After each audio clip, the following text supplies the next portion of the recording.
ইতিহাস যেটা উপেক্ষা করতে চায় না।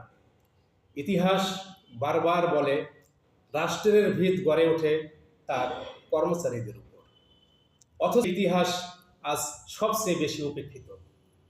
ব্রিটিশ আমল থেকে শুরু করে স্বাধীন বাংলাদেশ প্রতিটি যুগেই পে স্কেলের সংস্কার এসেছে, বাস্তবতার চাপে, দয়ার কারণে নয়।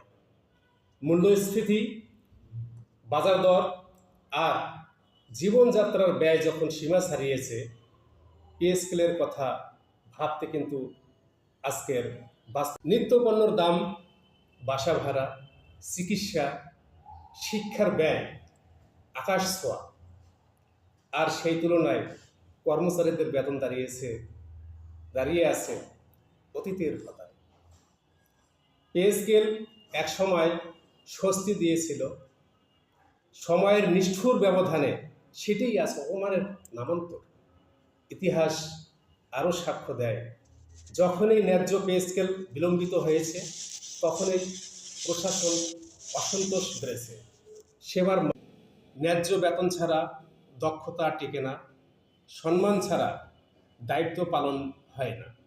যারা এই সত্য অস্বীকার করে তারা আসলে রাষ্ট্র পরিচালনার অভিজ্ঞতাকেই অস্বীকার করে। ইতিহাস কখনো নীরব থাকে না।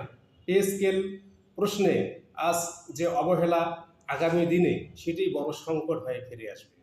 তাই সময় থাকতে ইতিহাসের শিক্ষা গ্রহণ করাই রাষ্ট্রের জন্য ক্ষতিগ্রস্ত হয়েছে।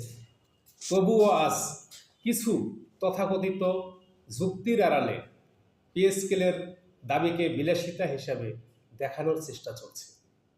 এটি কেবল বাস্তবতা অস্বীকার নয়, ইতিহাসের সঙ্গেও প্রতারণা। পে স্কেল কোনো আবেগী দাবি নয়, এটি একটি পরীক্ষিত প্রশাসনিক সত্য। ইতিহাস বলে ন্যায্য বেতন ছাড়া দক্ষতা টিকে না, সম্মান ছাড়া দায়িত্ব পালন করা